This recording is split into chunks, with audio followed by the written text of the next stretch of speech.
What's up, everybody? My name is Shannon, and I am still waiting for my Satyr. And today we are talking about the final book in the Hunger Games trilogy, Mockingjay by Suzanne Collins. So this is the book that I remembered the least about, but I do remember that when I read it in high school, I didn't really like it. That's a pretty popular opinion. I think most people agree that Mockingjay is not the best book out of the bunch, and the way that Suzanne Collins decided to end the trilogy and the note that she decides to end it on doesn't really fit, and it just leaves you feeling that things just should have gone a different direction.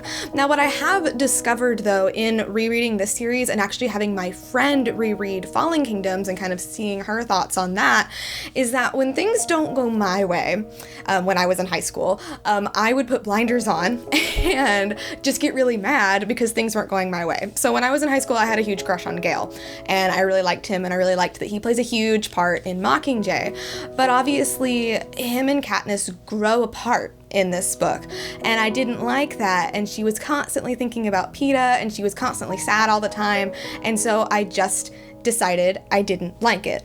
Reading it now, though, I really do think that Suzanne Collins truly understands her characters, and what she did was actually pretty genius with where she takes Katniss in this book.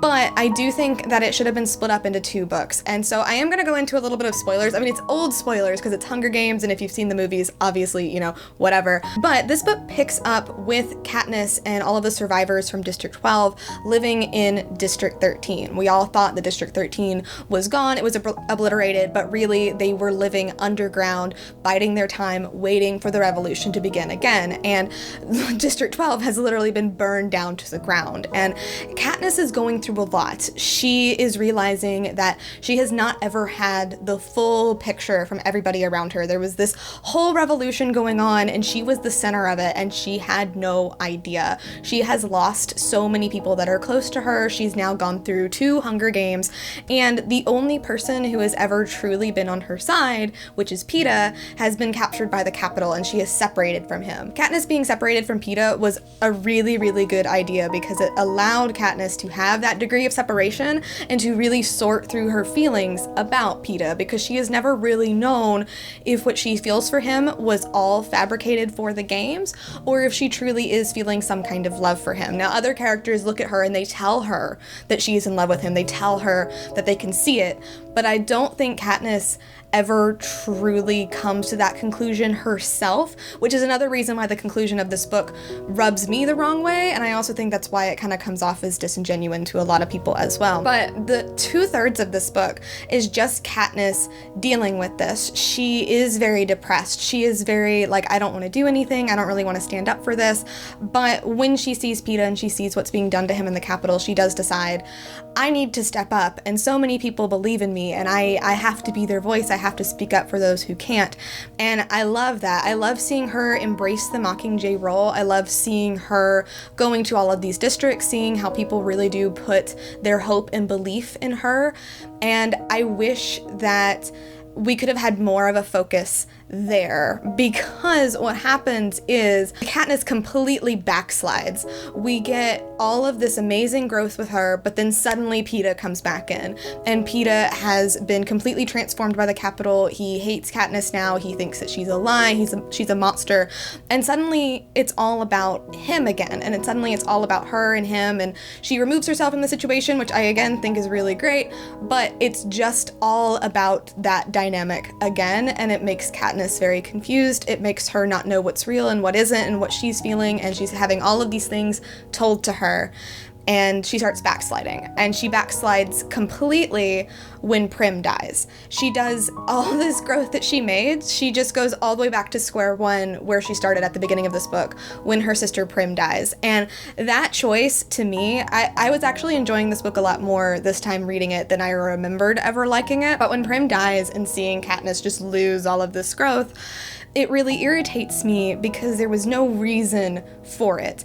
I understand it, and like as a writing choice, it forces Katniss to see that there really are no like right or wrong, 100% true, 100% false, black or white type of lines within this universe because of who kills Prim. But we're supposed to have some hopefulness, and this book is so hopeless. And when Prim dies, it truly feels hopeless. And you just don't know where the city as a whole is going. You don't know where Katniss is going at the end of this book. And yes, she goes off with Peeta, and for some reason they get married and have babies, even though she doesn't want that. She never said that she wanted that, and he even has to convince her to do that. It just feels so hopeless, and it doesn't quite fit. However, if this book had been split into two, and maybe we had like Katniss really growing into the rebellion, and we were getting like whispers of Peeta, and like they were kind of on opposite sides, and then in the second book, then we deal with all of that stuff, or maybe Prim dies at the ending, and then we have to deal and come back from that, then it would have made more sense. I feel like the ending of this book comes up so fast, and then there's no room for there to be a happy ending because of all of the things that happen, and it just ends on such a hopeless note, and it's just really tragic, and it makes you feel very empty, and it makes you feel very hollow. So I would give this book probably a B-, just because I like what the author does with Katniss in this, because finally she's away from Peeta and she's able to sort out her feelings, and that does revolve a lot around Gale. We do get to see their dynamic. We see that they are very different people, and that they are best friends, but romantically they're just not good for each other. We get to see her building her relationship with her sister, unfortunately just to be snatched away from us, but I love seeing that dynamic. I wish we could have had a lot more of Prim. I really wish that maybe she had survived so we could be getting her in the prequels, but whatever. And above all, I just really like that we do explore Katniss's character. I truly do believe that Katniss is an asexual character or an aromantic character. She is somewhere on that spectrum. And I feel like the author wrote her that way, but then was afraid to not have her end up with somebody, because then that makes the ending totally hopeless. So that's why she ended up with Peeta. And to me, that's just such a cop-out, and that's just like, come on, just go for it. Just let her, you know, be who she wants to be, and just let her, you know, if she wants to be with Peeta, that's fine, but I don't think she ever wanted to be with Peeta romantically, and that is my opinion, but that is kind of where I'm thinking about it. So with Mockingjay, I think it made me think the most about these books and this world and how it is written. It doesn't make me quite as angry as I remember it making me, but it does give me a little bit of pause knowing that Suzanne Collins is writing more books. I hope that she has grown as an author. I hope that she has grown and is willing to maybe push a little bit more boundaries, or to not be quite so edgy because you feel like you have to be and still have kind of like a hopeful ending. So I guess we'll see. We still don't know what these, you know, these new Hunger Games books are going to be, but I'm hoping that she has learned from the reactions to this book and the reactions to the ending, and hopefully we'll see things turn out a little bit differently, whether, you know, it's for or against what I want or for or against what other people want. I just hope that she has grown a little bit more as a writer. So I'm giving this book a B-. I really enjoyed reading this series again. I had remembered so little, and it just really refreshed me on it, and they are really good. I do think that these are going to be classics like years and years and years down the road. So I really, really enjoyed revisiting them, and it was cool to kind of go back to that, like, oh, I read these in high school and I'm a very different person now, and I remember things very differently, and I think about things very differently. So that was really exciting. But thank you guys so much for watching this video. If you liked it, be sure to hit that like button down below, and don't forget to subscribe so you can talk books with me every week. That is everything got for you today, and I'll see you guys next time. Bye!